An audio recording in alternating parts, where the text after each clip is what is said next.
dia, todos e todas. Sejam todos bem-vindos, bem-vindas a mais uma live aqui do grupo de pesquisa Telas, do PPG com TP.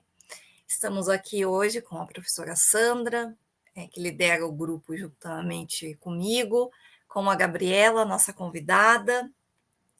E a Gabriela, ela é doutora em Ciências da Comunicação pela Universidade de São Paulo, a USP, pesquisadora do grupo de pesquisa Linguagens e Discursos dos Meios de Comunicação, né?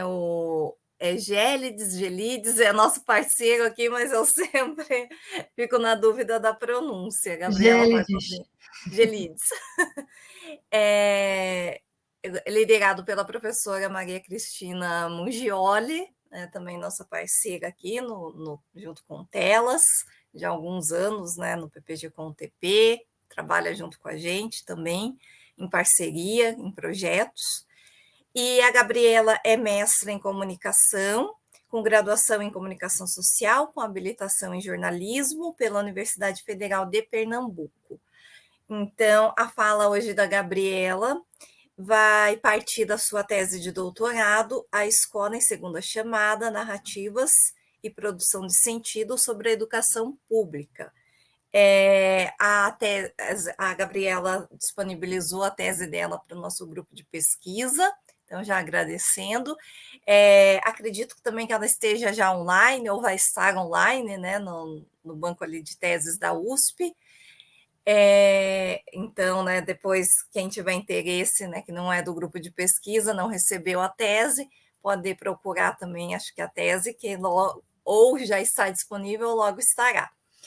Então, agradeço também aqui, gostaria de fazer menção ao professor Anderson Lopes, que esteve na banca de defesa de doutorado da Gabriela, e foi ele que, né, fez essa ponte, né, esse contato entre nós. Então, gostaria de agradecê-lo também. E passo a palavra para a professora Sandra. A professora quer realizar mais algum comentário nessa introdução? Apenas dizer bom dia a todos e todas, agradecer imensamente a Gabriela por dispor de seu tempo para estar aqui conosco nessa manhã, a reforçar a menção à professora Anderson Lopes, que foi quem nos indicou, Gabriela. Bom dia, professora Aline. Uma satisfação estar aqui hoje, novamente, só isso. Muito obrigada. Posso iniciar? Sim, fique à vontade, Gabriela. Muito obrigada. Bom, então eu também gostaria de agradecer imensamente o convite, né? Depois de a gente passar 4 anos debruçada numa pesquisa, é sempre muito gratificante a gente poder compartilhar, apresentar, discutir, né?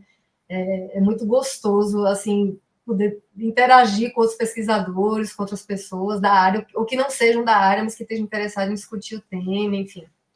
E aí agradeço imensamente essa oportunidade de estar aqui com vocês e com esse público, né, que acompanha o Telas e esse projeto de divulgação que vocês fazem, que é muito bacana, muito importante.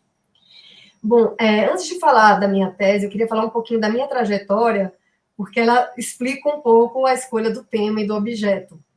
Então, como a professora Aline explicou, né, eu fiz a graduação e o mestrado na área de comunicação pela Federal de Pernambuco, e sempre atuei na área de comunicação, mas por força do destino, sempre com um pezinho em educação. Então, eu trabalhei na Prefeitura do Recife, na Secretaria de Educação, com projetos para as escolas públicas municipais durante um bom tempo.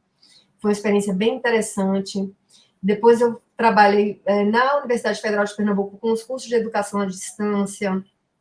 Então, isso me permitiu sempre estar um pouco nessa interseção entre as áreas da comunicação e da educação, e sempre pensando como é que a universidade se coloca para a sociedade, como é que a sociedade vê a universidade, como é que a universidade percebe esses agentes sociais, esses sujeitos sociais ligados à educação. Enfim, eram questionamentos que eu me fazia na prática como profissional, mas que eu fui trazendo para o campo teórico-acadêmico e fui me interessando por isso, e isso passou a ser uma motivação para encampar, né, um projeto de doutorado, uma pesquisa mais densa. E aí esse projeto se concretizou aqui na USP, né? Quando eu tive a oportunidade de conhecer os GERES, esses grupos de pesquisa fantásticos que tem aqui, que trabalham muito com a telenovelas, séries, com a mídia, né? Enfim, e aí a minha ideia foi estudar como é que essa mídia, como é que os audiovisuais, como é que eles percebem, como é que eles tratam da educação e da escola pública em suas tramas, em seus enredos, como é que isso é colocado. E foi aí que tomou corpo, a partir de 2020, né, esse meu projeto de doutorado. Inclusive, eu peguei a pandemia, né? Eu comecei com um mês de atividade, teve a pandemia, daí eu, enfim, foi toda aquela história que eu acho que todos se lembram, né? Um pouco tumultuado. Eu vou pedir licença para colocar o slide aqui. Tem como... Isso, obrigada, Aline. Eu vou começar, então, em vez de começar falando do programa de pesquisa e tal, eu queria já começar apresentando mesmo, aqui é o título, né, da tese, a Escola em Segunda Chamada. Segunda Chamada é uma série, né, produzida pela Globo. A primeira temporada dela foi em 2019 e a segunda foi ao ar em 2021. Inclusive, atrasou a segunda temporada por conta da pandemia e foi até reduzida, né? Inicialmente eram 12 episódios programados, acabou saindo só 6. Então, o título é A Escola em Segunda Chamada, Narrativas e Produção de Sentido sobre a Educação Pública. É uma série que vai se debruçar sobre esse tema, né? Ela trata do universo educacional do EJA, uma escola periférica de São Paulo. E daí eu fui tentar entender como é que essa narrativa, essa série, como é que ela vai construir esse universo educacional, como é que ela vai trazer isso para o público. Mas antes de falar um pouco mais sobre a série em si, eu vou dar uma puladinha aqui na minha apresentação e vir um pouco para uma questão de como é que eu cheguei nesse objeto, que eu acho que seria interessante começar um pouco por aí. A minha ideia inicial, né, no primeiro ano de doutorado, além da revisão bibliográfica feita, e da possibilidade até de expandir meu horizonte bibliográfico com discussões do grupo de pesquisa, com disciplinas, né, que foram cursadas na USP, na ECA, na FEFELESH, que enriqueceram bastante o trabalho no sentido de poder aprofundar discussões, né, trazer novos olhares. Eu fiz uma exploração do campo, desse campo do objeto, né, das produções audiovisuais, pegando novelas e séries desde da década de 80, porque eu queria ter uma noção de todo esse audiovisual que fala sobre educação, que fala sobre a escola pública. Então, eu fui lá atrás e peguei desde a novela A Partir do Alto, de 1984, que de certa forma, fala sobre a questão da escola e da educação. Aí passei por Salvador da Pátria, que tem a figura da personagem da professora, que é bastante marcante na novela, a novela Renascer, a Coração Estudante, em 2002, que tem a universidade como central na trama, né? Os principais personagens são ligados à universidade pública. Aí passei por Meu Pedacinho de Chão, Velho Chico, Amor de Mãe, em 2019, e aí peguei também as séries, minisséries produzidas, todas elas pela Globo, tá, pessoal? Eu tentei restringir esse escopo já tão extenso a pelo menos uma produtora e emissora, né, que no caso foi a Globo. E daí das séries eu peguei Anos Dourados, de 86, Anos Rebeldes, de 92, a temporada Viva a Diferença da Malhação, que foi uma temporada um pouco diferenciada mesmo dessa série, né, uma série bastante extensa. E, por fim, a Segunda Chamada. Então, na verdade, a minha ideia inicial de pesquisa foi esse escopo aqui gigantesco, porque eu tinha a intenção de fazer um pouco um apanhado geral de como é que essas séries e essas telenovelas foram se desenvolvendo ao longo da história e como é que a escola pública e educação foi aparecendo ao longo dessas narrativas. Bom, mas aí, para a qualificação, eu tive que restringir para as séries só, porque realmente ficou muito amplo e, enfim, não consegui viabilizar isso. E aí eu exercitei um pouquinho de desapego e fui para a qualificação com as séries, que foram Anos Dourados, Anos Rebeldes, A Viva a Diferença, né, que é essa temporada de Malhação, e a Segunda Chamada. E aí foi interessante ter qualificado com essas 4 séries, porque deu para me debruçar sobre elas e até ter um certo comparativo a respeito das estruturas narrativas e de como é que cada uma tratava a escola, a educação, os sujeitos desse universo educacional. Então, foi bem interessante, assim, essa perspectiva. Mas aí, na qualificação, a banca, e aí, posteriormente, a minha orientadora também, acabaram me orientando para focar mais apenas na série mesmo, que parece pouco perto dessa loucura, né, megalomaníaca minha, mas, na verdade, depois, no desenvolvimento da série, eu vi o quanto, desculpa, do estudo do doutorado, eu vi o quanto essa série é rica e o quanto ela trouxe de informação, de questões de discussão, e até no final do trabalho eu já estava assim, meu Deus, eu acho que isso renderia até umas 2 teses de doutorado, sabe, de tantas questões interessantes que esse objeto traz, assim, que ele me falou, né. Teve uma hora que eu tive até que parar um pouco, assim, para poder dar conta e fechar, porque senão a gente também vai abrindo, né. Eu estou até trazendo um pouco isso, porque essa questão de metodologia, de desenvolvimento de pesquisa, que talvez interesse para algumas pessoas que trabalham com isso, né. Aí eu vou voltar agora um pouquinho, então, e falar da segunda chamada em si, que foi onde eu centrei o foco, né, e desenvolvi. Então, essa série, nessa série, a escola ela vai ocupar uma centralidade gigantesca na trama, né? Tanto em relação ao espaço físico onde as tramas acontecem, onde os personagens interagem, mas também no próprio papel como instituição educacional social e no impacto dessa instituição na vida dos personagens, principalmente dos alunos. Ao trazer a escola para o cerne da narrativa, a série contribui para a discussão de pontos de vista sobre a escola pública e a educação escolar, e ao mesmo tempo em que favorece a construção ideária no imaginário social. E era bem isso que eu queria entender. Era como é que essa série ela vai construir, né, esses elementos tão importantes e entendendo que isso contribui para a noção que as pessoas têm, né, para esse ideário social de escola, de educação, de EJA. Então, a ideia era bem essa, né? Tecer reflexões e aprofundar a respeito desse aspecto. Em segunda chamada, a escola ocupa centralidade, tanto em relação ao espaço físico, onde as tramas se desenvolvem, quanto ao seu papel de instituição educacional e social. Então, como problema de pesquisa, eu formulei a seguinte indagação: como é que se apresentam a escola e a educação pública na narrativa ficcional da série Segunda Chamada? E levando em conta que ela traz o universo ficcional de jovens e adultos no centro da sua narrativa. Aqui tem algumas imagens dos personagens dos professores da escola, né? A professora de português, que é personagem praticamente central, o Marco André, que também ocupa... Enfim, os professores são centrais, e a professora de português, a Lúcia, seria a protagonista, se a gente tiver que eleger uma, né? A Eliette, que é uma personagem também bastante interessante, traz um certo tom de humor para a série, e a Sônia, que traz uma série de questões bem interessantes que a série discute, né? Desde de questões de violência, questões de dependência química, até feminicídio, enfim.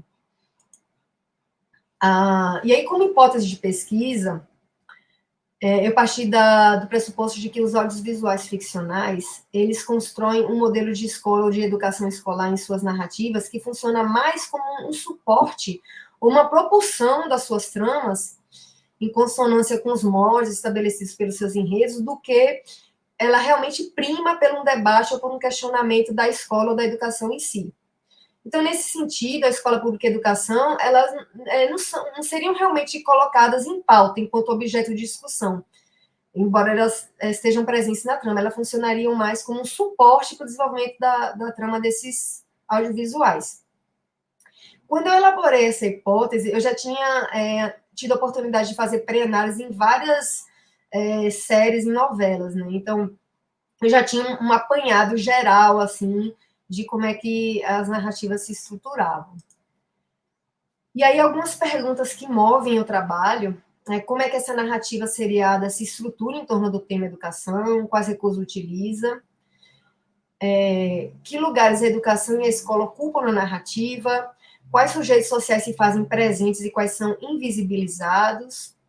Essa é uma questão que eu achei bastante interessante, tanto com relação à segunda chamada, que vai trabalhar com sujeitos invisibilizados socialmente, quanto até tecendo comparativo entre essas séries, como é diferente a proposta narrativa de cada um e como tem umas que ressaltam determinados sujeitos e inviabilizam completamente outros. E, por fim, quais aspectos sócio-históricos dialogam com essas construções e quais discursos dialogam com esses eventos sócio-históricos. Essa questão desse contexto sócio-histórico, ele está muito presente no meu trabalho, ele é muito latente e ele tem muita relação com a análise do discurso de linha francesa, que é uma das bases teóricas que eu utilizo para fazer o trabalho. Então, essa questão desse contexto, dessa historicidade do texto, né, dos interdiscursos, é algo bastante forte na minha análise. Os objetivos, estudar a narrativa ficcional e a sua composição, analisar os discursos e a produção da série, situando-os no contexto social contemporâneo, compreender a instituição educacional, como é que ela é depreendida pela teledramaturgia mais recente, e refletir a respeito das personagens da série como sujeitos sociais e seus lugares na fala. Isso, de novo, em se tratando de segunda chamada, é uma questão bastante interessante, porque ela vai trazer para os holofotes um público e segmentos sociais que normalmente são muito pouco visibilizados pela grande mídia. Então, isso foi uma questão bastante interessante de ter tratado no meu trabalho. Eu queria fazer uma pausa para perguntar para a Aline se eu posso continuar, se tá bom assim, se eu vou mais devagar, se já tem pergunta, porque é tão estranho falar assim, e a gente não está vendo os interlocutores, né? Sim. Não, por enquanto não tem questões, o pessoal só cumprimentou, né? Um bom dia aqui, mas pode continuar que tá ótimo, Gabriela. Então tá bom, pessoal. Se eu estiver falando muito rápido, se vocês já tiverem perguntas, eu vou pedir que vocês, por favor, façam, porque daí eu vou achar até legal, assim, para saber, né, se eu estou falando muito rápido, se eu estou passando, enfim, se tem questões que eu estou deixando para trás também, tá? Então, por favor, vão, na medida do possível, tentando interagir comigo para eu poder ir ajustando minha fala para o interesse de vocês, né? E aí, bom, vindo já para a metodologia do trabalho, tem dois aspectos que eu acho interessante destacar, que são aspectos até pertinentes muito da análise do discurso, né? Que é o reconhecimento da impossibilidade da neutralidade por parte do pesquisador, e daí, por conta disso, a análise do discurso sempre propõe um exercício de uma autorreflexão, de uma autocrítica, e sempre essa busca na regência teórica, na teoria, como uma forma de ampliar, de contribuir, de consolidar essa interpretação, essas análises feitas pelo pesquisador. E também esse aspecto do contexto sócio-histórico intertextual que eu falei anteriormente, né, que é bastante fundante para a análise de discurso. E daqui os primeiros passos eu já me adiantei um pouco e falei, né, da questão da revisão teórica e desse apanhado, desse cenário geral que eu fiz, que foi bastante interessante, porque deu para ter uma noção geral e fazer um comparativo. Aí, depois, um pouco, o que eu falo um pouquinho na minha tese dessas séries, né, da Anos Dourados, que, inclusive, o diretor de Anos Dourados e Anos Rebeldes é o mesmo, né? E daí, como é já diferente da proposta narrativa da Malhação, e, por fim, a segunda chamada. E aí, sempre, pessoal, ressaltando, para quem está interessado nessa questão da metodologia, essa questão de fazer pré-análise, fazer comparativos, ir para a teoria, voltar para o objeto, que também é um outro movimento que o análise do discurso propõe, né? Sempre fazer análise para a teoria, voltar para a análise, sempre fazer esse jogo de ida e volta, né? E tentar tecendo essas comparações até entre esses diferentes aspectos que eu fui encontrando ao longo do desenvolvimento do trabalho. Aqui um pouco as imagens, né, dessas séries, que quem assistiu, acho que se, né, de olhar assim, lembra um pouco. Quem não assistiu, eu recomendo, são séries bem interessantes, valem, mesmo sendo algumas antigas, valem a pena serem assistidas, né? Anos Rebeldes marcou bastante os jovens da década de 90, né? Influenciou bastante o cenário. Bom, enfim, aí focando na segunda chamada, os episódios foram todos reassistidos, marcadas todas as cenas que tinham a ver com educação, que falavam da escola, do processo educacional, seja ele pedagógico ou institucional. Essas cenas foram decupadas. E também foi feito um pouco sempre um olhar nessa questão imagética também, sonora nos outros recursos, né? Então, não foi só uma decupagem do discurso da série, mas também sempre observando esse contexto das imagens, das propostas visuais da série, sonoras também, né? Porque isso, em conjunto, bom, enfim, a prerrogativa do audiovisual é essa, né? Não dá para a gente isolar só texto. E aí houve também aprofundamento ao longo do desenvolvimento da tese, né, da questão teórica, das discussões teóricas, o que foi enriquecendo também a análise, foi bastante interessante essa evolução. E uma coisa interessante também na metodologia, que aparece pouco na minha tese, foi inclusive uma das críticas da banca, porque eu acabei separando muitos os discursos da série que falavam sobre determinados temas.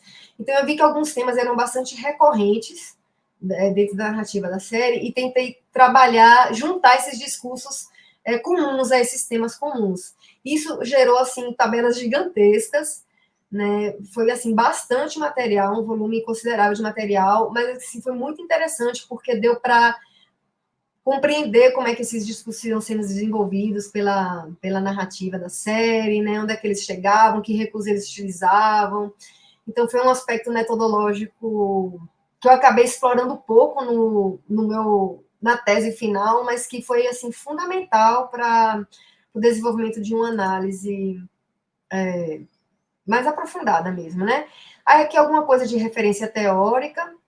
Eu não vou citar aqui os teóricos, pessoal, se quiser, depois eu volto para esse slide, para vocês observarem as minhas principais referências, né, de educação, de discurso, pessoal de estudos culturais e série. A gente pode, se vocês tiverem interesse, aprofundar mais isso, né? E aqui eu trouxe, assim, alguns aspectos da série que na verdade, tem muita coisa, eu tentei destacar algumas questões que eu achei que seriam mais interessantes para vocês, para a gente poder discutir ou aprofundar. Então, uma das coisas que eu acho bacana da gente olhar nesse trabalho é a estrutura narrativa da segunda chamada, que é uma estrutura narrativa bastante complexa. Ela se utiliza de arcos narrativos amplos e episódicos. Os episódicos são histórias que iniciam, se desenvolvem e finalizam no mesmo episódio. Então, você tem uma trama de uma aluna ou de um aluno que é apresentada, ela se desenvolve e ela finaliza aquela trama dramática num episódio só. Normalmente, os episódios tratavam de 2, 3 tramas ao mesmo tempo, no mesmo episódio. E fora isso, essa série ela traz também o que a gente chama de arcos narrativos amplos, que são histórias, tramas que elas iniciam em um capítulo e elas perpassam vários capítulos. Algumas, inclusive, elas vão de uma temporada para outra. Então, é muito interessante observar essa construção bastante mais complexa, né, do que se a gente pega as séries da década de 80, da década de 70, que tem estrutura mais simples, mais episódica e tal.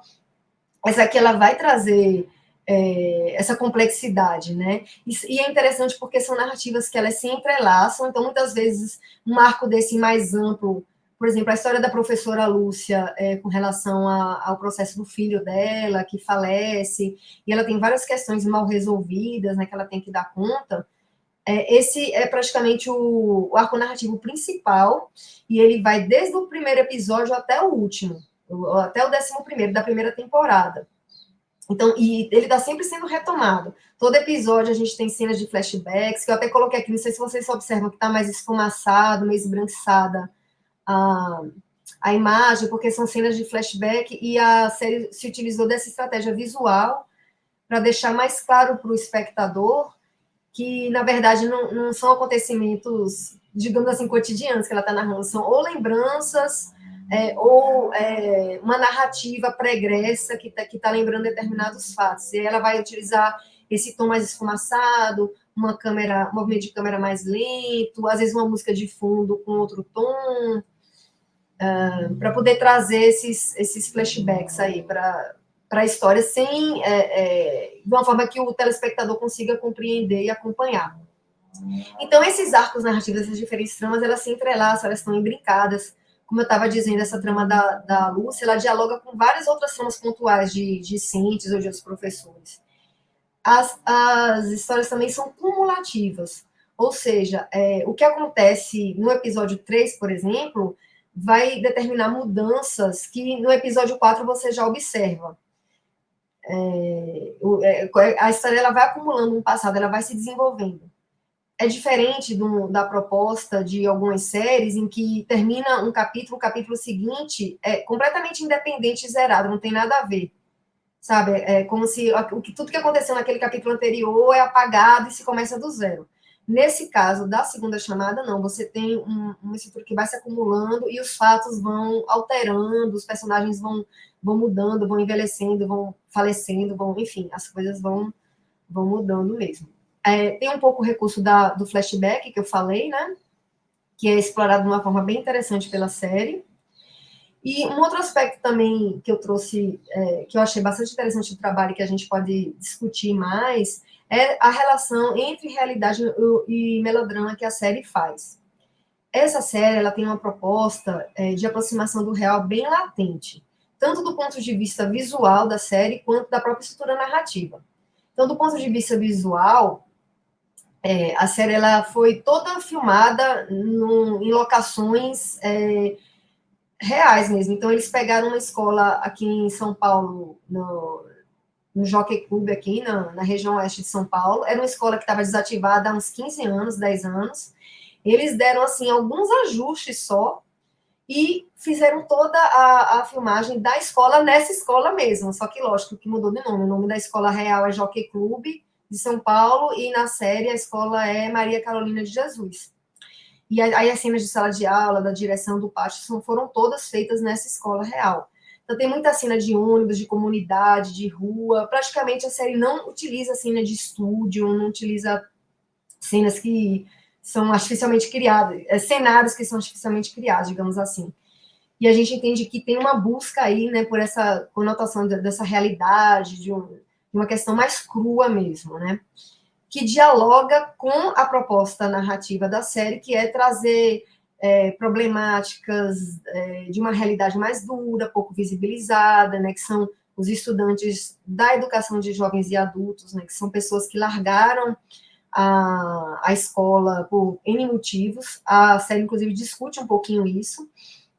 E aí essas pessoas tentam retomar a escola e o estudo mais tarde, lógico, correndo atrás de um prejuízo já. Então são pessoas que, enfim, estão numa situação de mais vulnerabilidade, de mais fragilidade social, e isso é bastante explorado pela série no sentido da carga dramática que a série vai trazer. Então, eu achei bastante interessante como ela trabalha essa questão do melodrama com essa estética, mas que busca essa realidade, e não só a estética, a própria estrutura narrativa da série traz isso, quando ela traz, por exemplo, depoimentos de estudantes, ex-estudantes do EJA, de professores do EJA. Ao final de todos os episódios da primeira temporada, são colocados depoimentos de pessoas que falam, pessoas reais, que vão falar sobre suas histórias de vida, alguns até bem comoventes mesmo, por que elas largaram a escola, o que motivou elas a voltar, o que elas esperam, a educação na vida delas, o que ajudou a transformar. E esses depoimentos dessas pessoas reais, de certa forma, complementam a narrativa da série, a proposta narrativa da série. E é muito interessante como a série vai construindo isso. E a própria estrutura melodramática, quando ela entra, ela não entra para contradizer essa proposta, mas, pelo contrário, ela reforça esse aspecto a partir do momento em que vai ressaltar essa questão das injustiças sociais, vai apontar essas evidências da exploração, das violências simbólicas da realidade. Então, o melodrama, ele dramatiza essas questões que são, assim, cruciais para a série, né? Ressaltando esses aspectos da realidade. Então, achei bastante interessante e competente como a série foi construindo isso. Aqui, pessoal, eu já entro na parte de considerações finais, mas eu não sei se já tem algumas questões, se eu avanço. Como é que a gente faz, Aline? Pode finalizar, que aí a gente inicia a nossa conversa, Gabriela. Então, tá bom. Então, das considerações finais, a gente vê aí uma centralidade da escola, principalmente em dois aspectos. Eu vou tentar não ler porque ficou muito texto. Principalmente em dois aspectos, tanto como uma instituição social que apoia essas pessoas, esses estudantes que são pessoas que estão à margem da sociedade. Eu falei pouco do perfil dos estudantes, desculpa, gente. São, assim, tem um motoboy, tem um cobrador de ônibus, cobradora, tem pedreiro, empregada doméstica, prostituta, michê, que mais? Catador de lixo. Então, são pessoas que estão bem à margem da sociedade, estão em situações muitas vezes bem difíceis, bem dramáticas, e a escola, ela funciona na trama como um local de apoio para essas pessoas, como uma instituição pública que vai dar um certo suporte para essas pessoas que estão desprovidas de tudo, assim, né? Inclusive de suporte institucional. E a escola também, isso é colocado na trama, ela aparece com esse horizonte de oferecer uma educação, de oferecer um diploma para essas pessoas como forma de galgar uma ascensão social, de melhorar de vida, de conseguir um emprego melhor, de aumentar o salário. Então, a escola ela ocupa esses dois lugares na trama da segunda chamada, tanto de uma instituição social que dá apoio, quanto como instituição educacional mesmo, que vai contribuir para que essas pessoas tenham uma melhoria de vida ou consigam se inserir socialmente na sociedade. E o diploma ele é colocado como um símbolo dessa ascensão, digamos assim, né? Desse reconhecimento. Uma coisa interessante é que, inclusive, que a banca até questionou isso, né? Porque a gente objeta a hipótese inicial de que há um descentramento das questões da escola e da educação nas séries, porque em segunda chamada a gente observa que realmente tanto a escola como instituição, como eu falei, quanto os próprios aspectos pedagógicos, eles são colocados realmente como centrais. E foi interessante porque foi uma conclusão que eu não esperava. Eu realmente achava que a hipótese ia se confirmar, e aí no decorrer da análise a gente viu que não, que em segunda chamada ocorre essa centralidade, essa problematização propriamente dita mesmo da escola como instituição, né, dos sujeitos que compõem a escola, da dinâmica escolar e de processos pedagógicos. Isso foi bem interessante ter observado isso.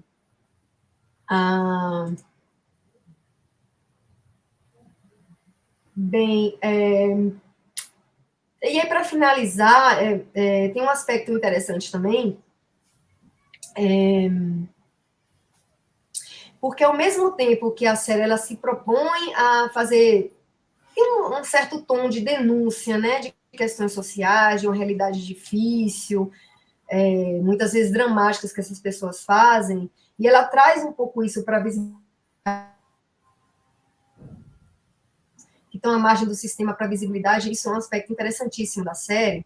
Mas, ao mesmo tempo em que ela faz isso, a solução, digamos assim, que ela dá para os dramas e a situação dessas pessoas, ela se restringe a questões de cunho mais pontual e individual.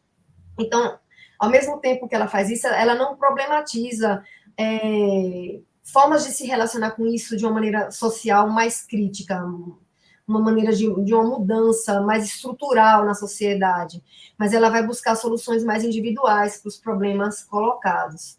E aí eu faço uma ponte com questões que o Barbeiro coloca nesse sentido quando ele vai falar do melodrama, porque ele diz que o melodrama ele tem essa característica de trazer esses aspectos da realidade, né, nesse tom de denúncia, de dramatizar esses aspectos mais trágicos da realidade, mas ao mesmo tempo que ele faz isso, ao final ele suaviza, ele não provoca o espectador de uma forma que dá a fazer esse espectador se envolver com o problema, refletir de uma forma mais aprofundada e propor mudanças efetivas sociais.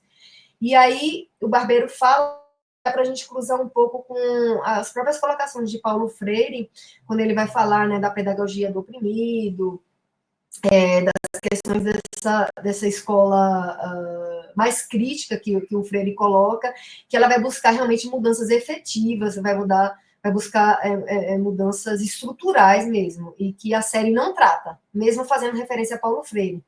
Então, foi também um outro aspecto interessante que eu acabei vendo no decorrer da análise, mas no processo final.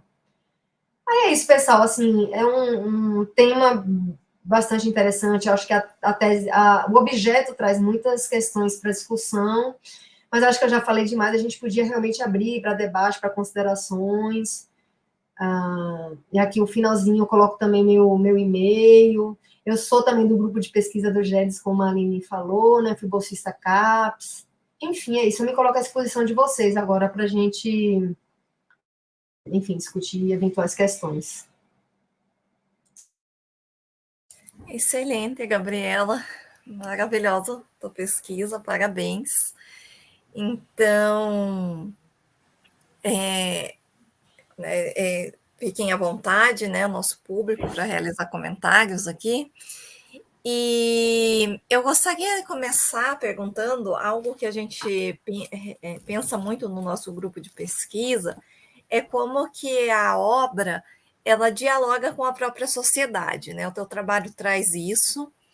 Então, quando você fala ali, né, tem um slide realidade e melodrama, e você fala do espaço físico, né, que é um espaço que de fato existe, né, não é um cenário criado, mas um espaço que se torna cenário, né, a partir da filmagem da série.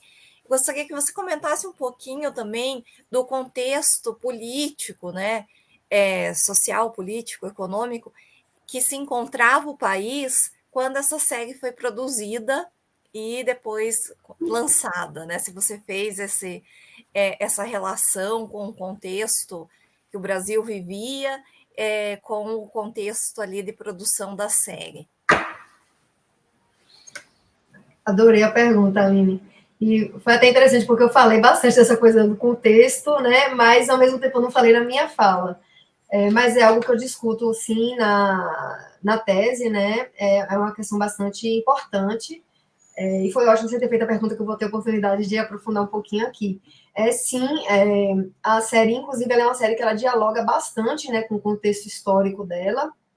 Ela traz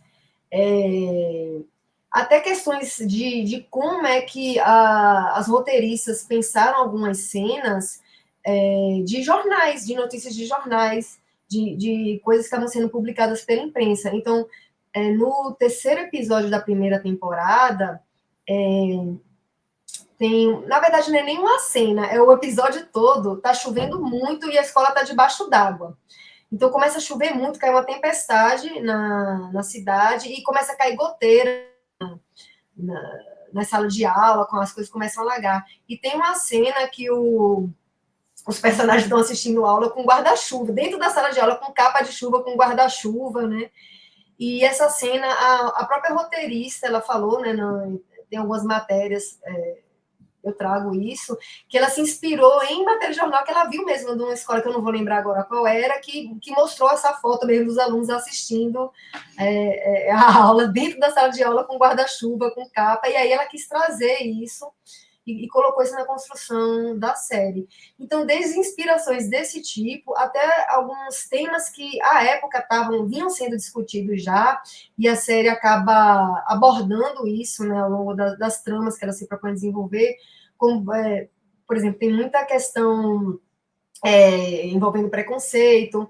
No primeiro episódio, já a gente tem personagem da Natasha, que é uma transexual, que ela sofre uma violência dentro da escola, e aí ela quer no banheiro, né, pelos colegas dela, e aí ela quer usar o banheiro feminino, e ela encontra resistência por parte das colegas mulheres, né, de usar esse banheiro, e aí tem toda uma discussão, enfim, toda uma história em cima dessa questão do uso do banheiro. Isso era um tema que vinha e vem, de certa forma, ainda sendo discutido na sociedade, né, esse espaço dos transexuais na escola, essa questão do uso do banheiro público, e a série ela se apropria disso de uma forma bastante interessante, traz discussões de violência, do feminicídio, como eu citei. Tem uma personagem também no terceiro episódio que ela... não é do terceiro episódio. No terceiro episódio ela tem a criança.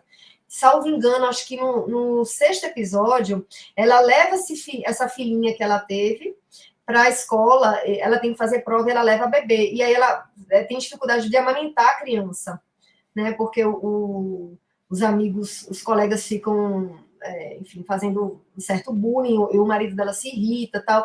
Então, tem um pouco essa questão da amamentação, tem um pouco essa questão do próprio espaço da escola em receber estudantes que são mães, né?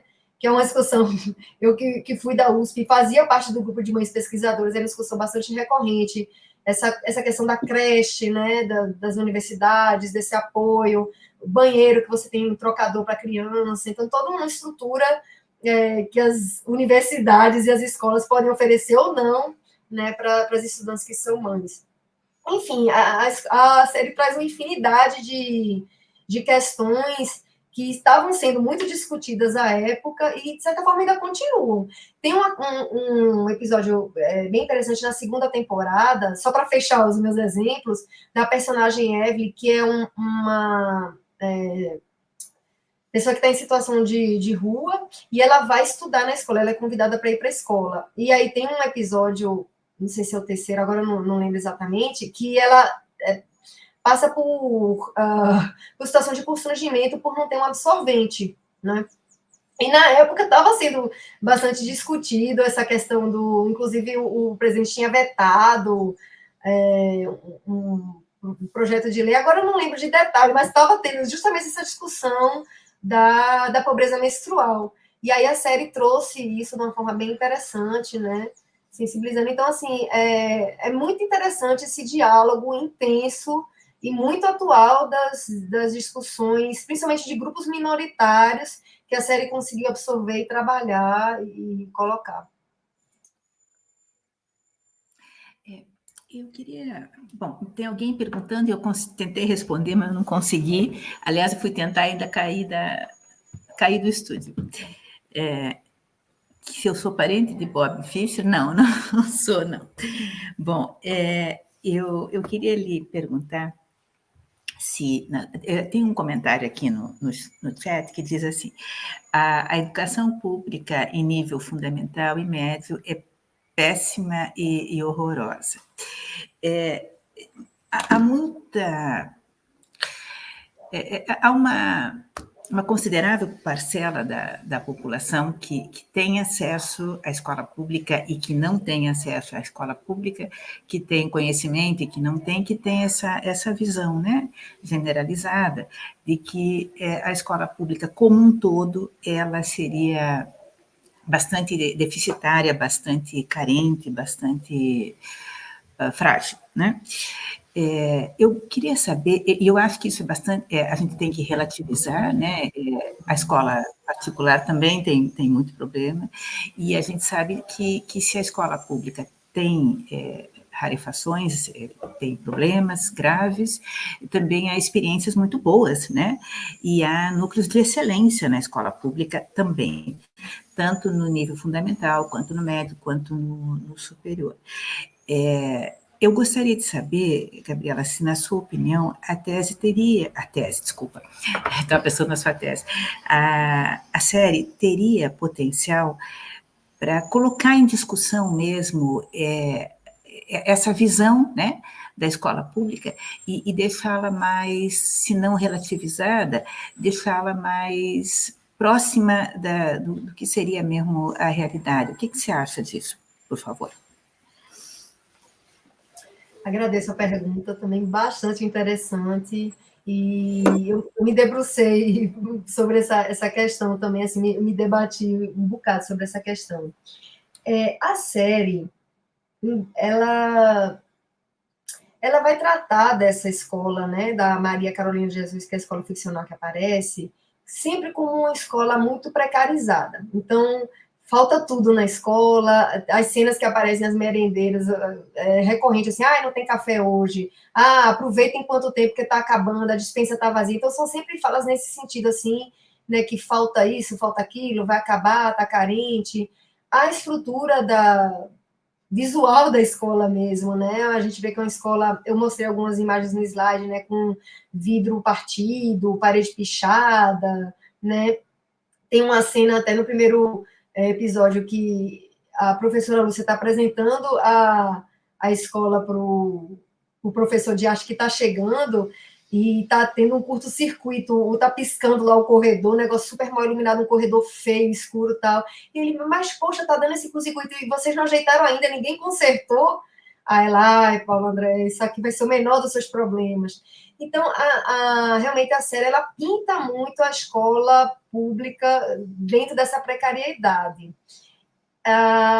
E eu acho que isso, de certa forma, não ajuda muito, porque eu não concordo muito com isso, eu não concordo muito com essa colocação, não. E eu digo isso até porque eu tenho 2 filhas em escola pública aqui em São Paulo, e a gente, desde que eu terminei meu doutorado, que foi recente, a gente começou a se aproximar mais da escola, fazer parte do conselho escolar, da PM, que são instituições da escola, né, que permitem esse envolvimento da comunidade escolar com as questões da escola, e o que a gente vê é que não falta, e assim, também, eu tenho experiência também da Secretaria de Educação, onde eu trabalhei antes, né, na verdade, lógico, né, poderia haver mais aporte financeiro, mas não é essa carência toda, a verba, eu acho que falta muito mais uma movimentação social e política das pessoas no sentido de participar, de cobrar dos gestores escolares, de participar efetivamente, de linkar com programas e projetos que o próprio governo já dispõe que pode fortalecer.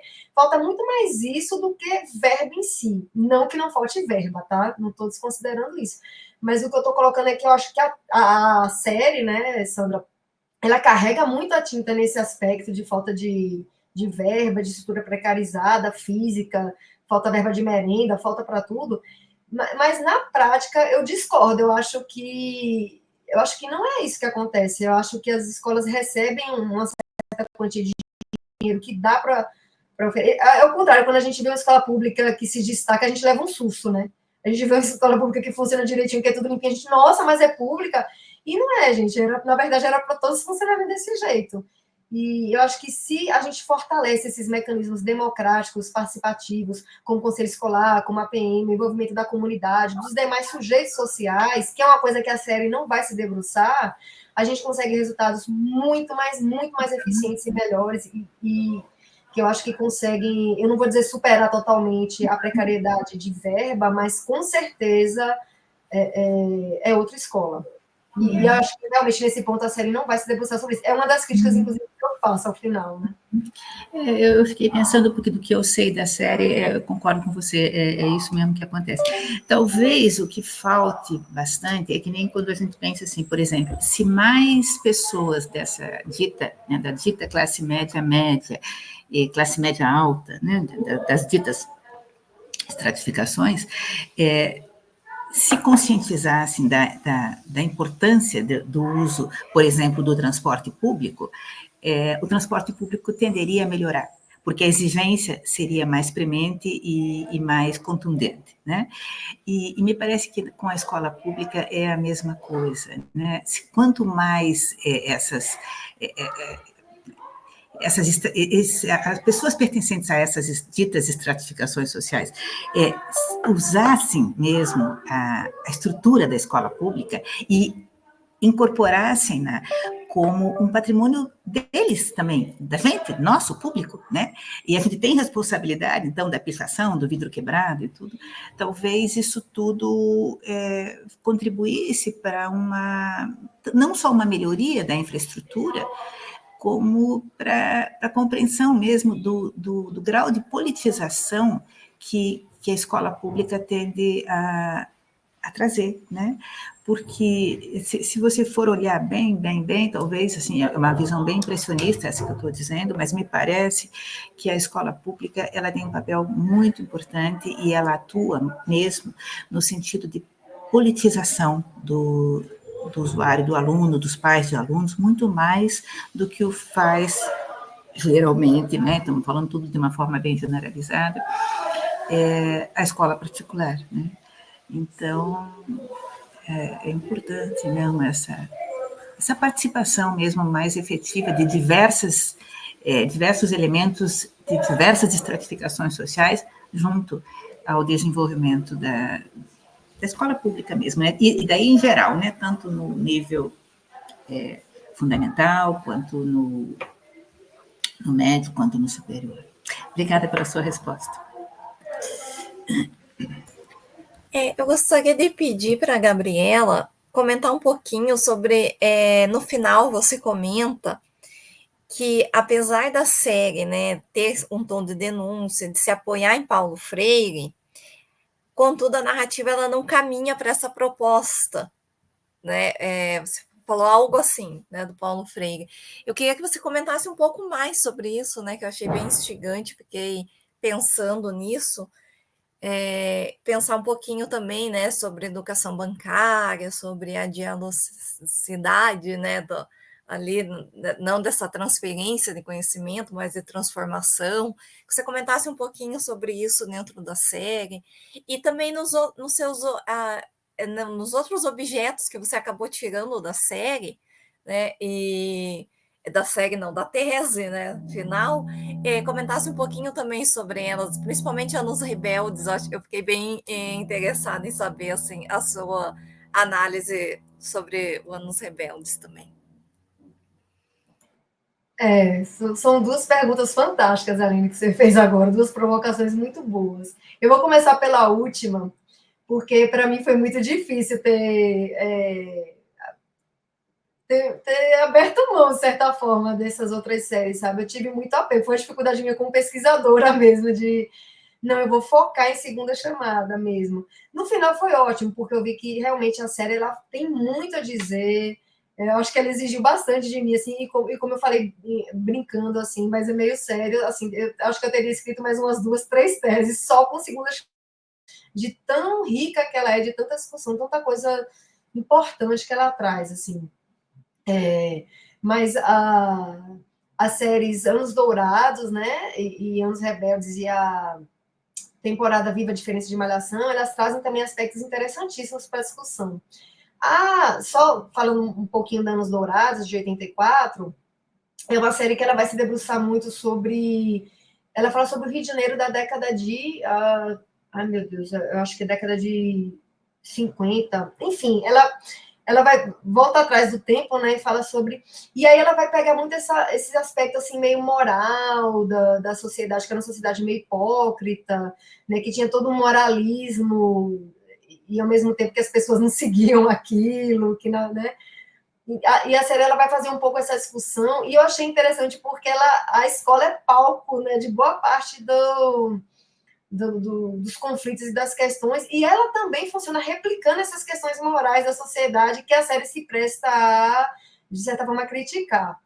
Então, a escola, em Anos Dourados, ela reproduz esses padrões morais, de expectativas, e o rapazinho, né, o protagonista, ele estuda num colégio militar que é extremamente autoritário, extremamente rígido, que é tudo punição, punição. Já a escola da mocinha, que é a Malumada, é um liceu pedagógico, né, de pedagogia, e aí são só meninas, e aí tem todo um aspecto moral muito forte.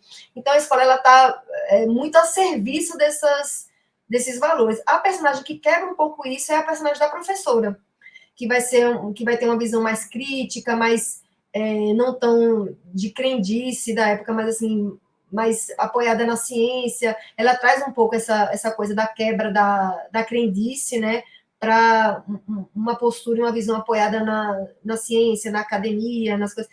Então, a personagem da professora, ela traz um pouco essa coisa de vanguarda, mas as escolas, as instituições escolares são, assim, bem conservadoras e bem reprodutoras das questões vigentes. Já em Anos Rebeldes, que foi uma série produzida em 92, e ela já traz escolas e universidades já numa posição bem mais crítica socialmente. Então, a escola que os meninos estudam é uma escola que vai propor debates entre intelectuais da época e que depois a própria escola volta atrás, porque por conta da ditadura já começa a haver uma censura ali, a escola fica com receio, ela no final fala, não vai ter debate, aí os meninos arrumam aquela máquina de reprógrafo, né? Ai, meu Deus, vou falar errado. E aí a escola já não quer mais receber, porque ela fica das questões da ditadura mesmo, né, de não permitir, mas aí você tem as universidades públicas ocupando um papel interessante, crítico, político, social dentro dessa série. Então, os debates estudantis, as assembleias estudantis são dentro das universidades, E aí é um outro papel completamente diferente da instituição educacional que vai ocupar nessa série, né, dos Anos Rebeldes. Embora é interessante porque embora em Anos Rebeldes as universidades elas não ocupem um papel de vanguarda cultural e intelectual, o papel de vanguarda intelectual e cultural na série ele é ocupado por artistas, por movimentos de música, intelectuais, jornalistas, não pelas universidades, mas as universidades elas fazem resistência à ditadura, elas têm um papel crítico social, sim, né?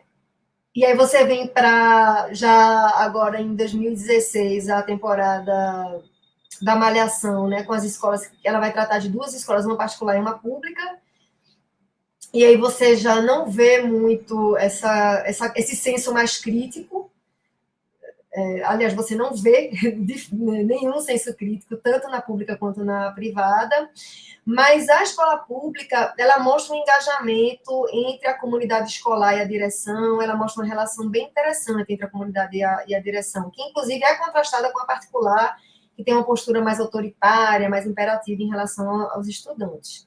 Então, são perfis bem diferentes de instituições, né, educacionais que são colocadas aí nessas narrativas, né? Em Segunda Chamada, você vai ter uma instituição educacional que não apresenta, apesar de dar certo tom crítico, a instituição educacional não vai apresentar uma postura crítica.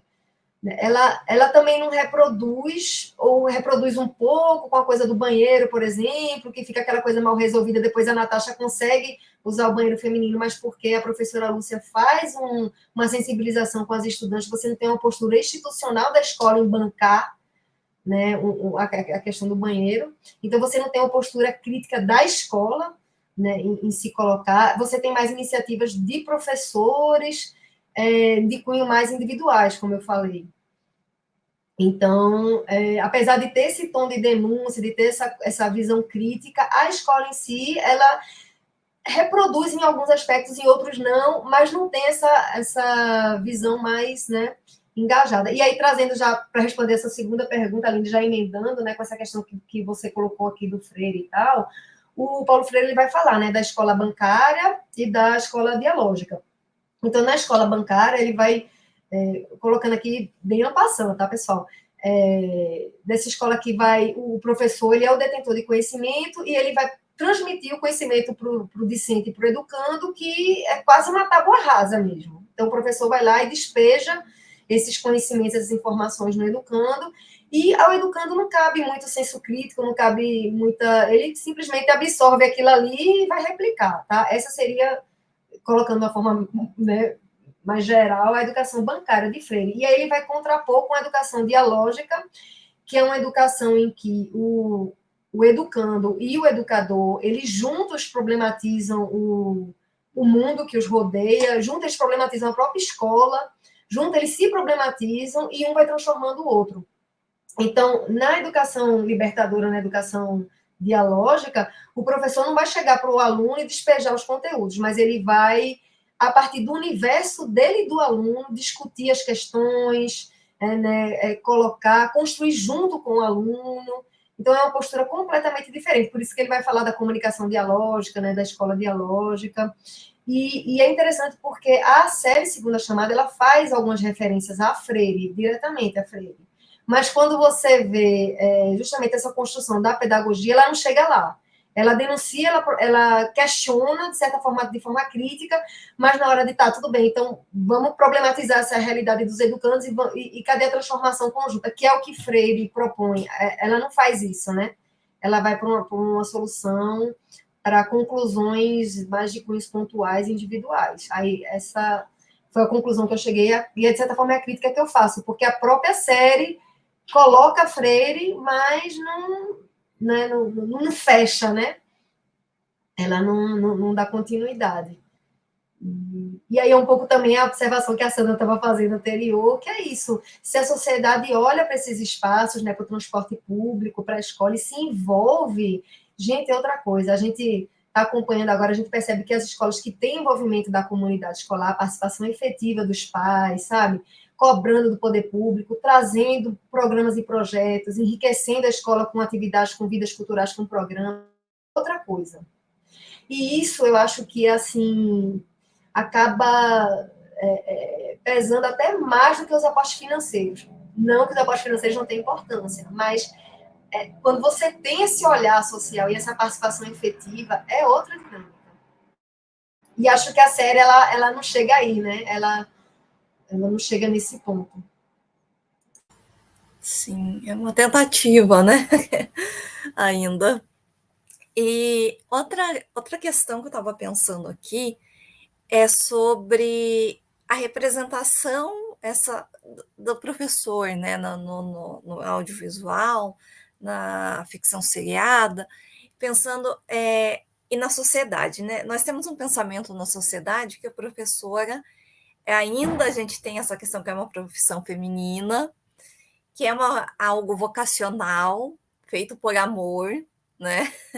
E quando a gente vê lá no século passado a representação das professoras, a gente tem isso, né? Essa reiteração na telenovela. Então, a gente vai ter no Rei do Gado uma professora que larga a sua vida, renuncia a sua vida e vai morar no assentamento, né? Para dar aula ali para as crianças. A gente tem no Salvador da Pátria também a Clotilde, que também larga a vida e vai viver, né, na pequena cidade para lecionar.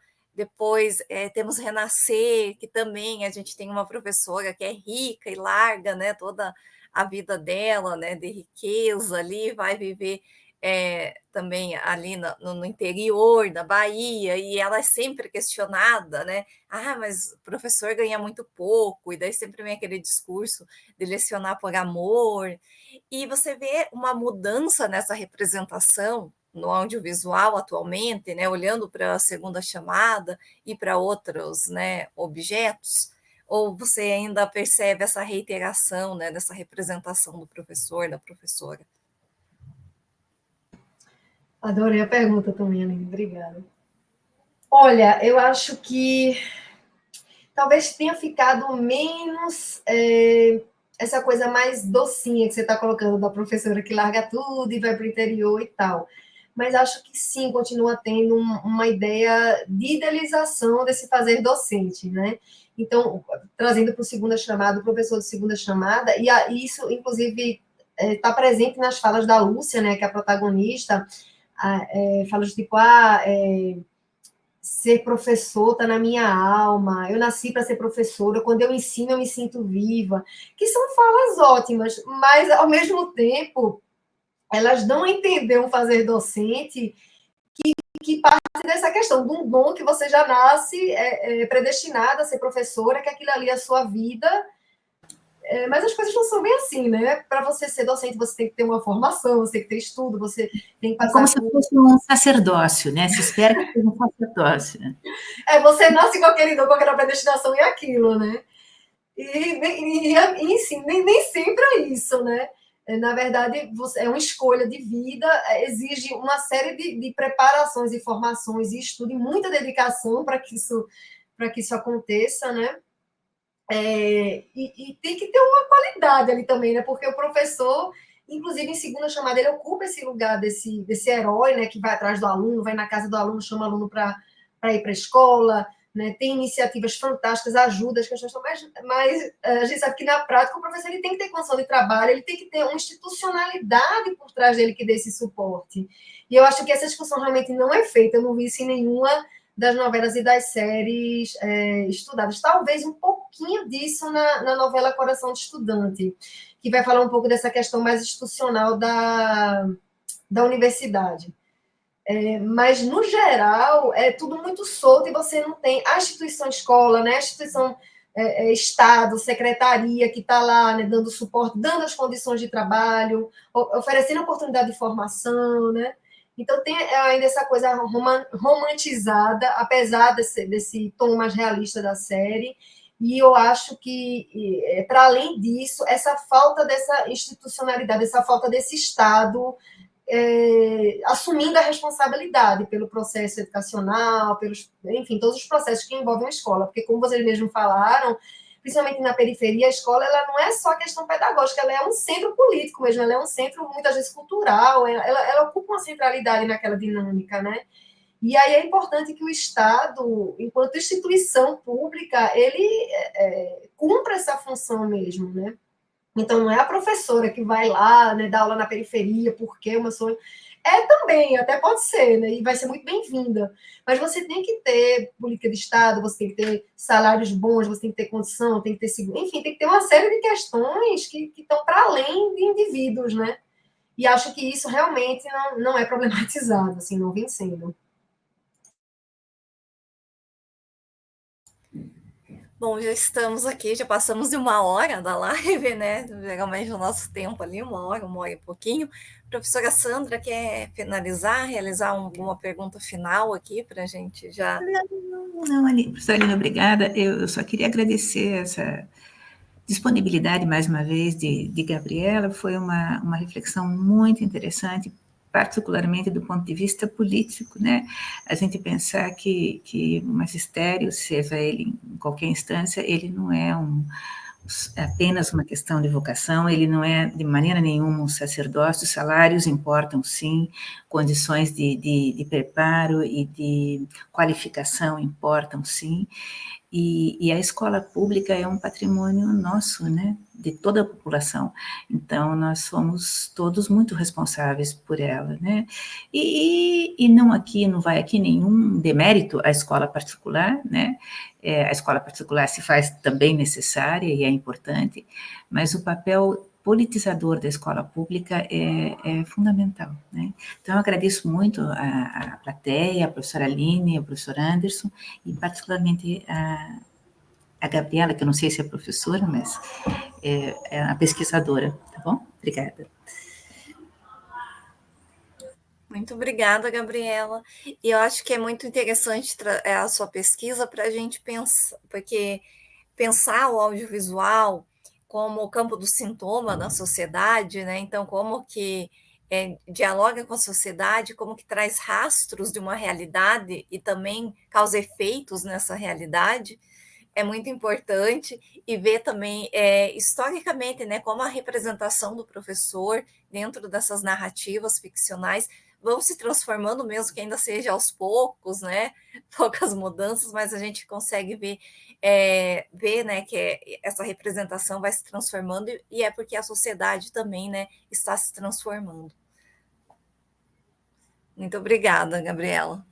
Eu que gostaria de agradecer mais uma vez a iniciativa de vocês, e desejar muito sucesso, né, com as pesquisas, com essa iniciativa de fazer esses debates, e é maravilhoso, acho que é isso mesmo, né, a gente tem que colocar nossas pesquisas mesmo para o público, divulgar, trazer discussões, reflexões, e com isso a gente vai construindo junto, né, porque acho que é um prazer muito grande, e acho que é fundamental isso da gente também tirar as pesquisas das gavetas das universidades, às vezes fica muito restrito, né, aos pequenos grupos, e a partir do momento em que a gente traz para esses ambientes, né, da internet, do YouTube, enfim, esses diversos meios que a gente tem hoje, e a gente divulga, né, coloca isso, traz essas reflexões, a gente contribui também para, né, o desenvolvimento de toda a sociedade, né, e isso é muito importante, acho que é o principal papel da universidade, né, no final das contas, né, essa contribuição mesmo com a construção social.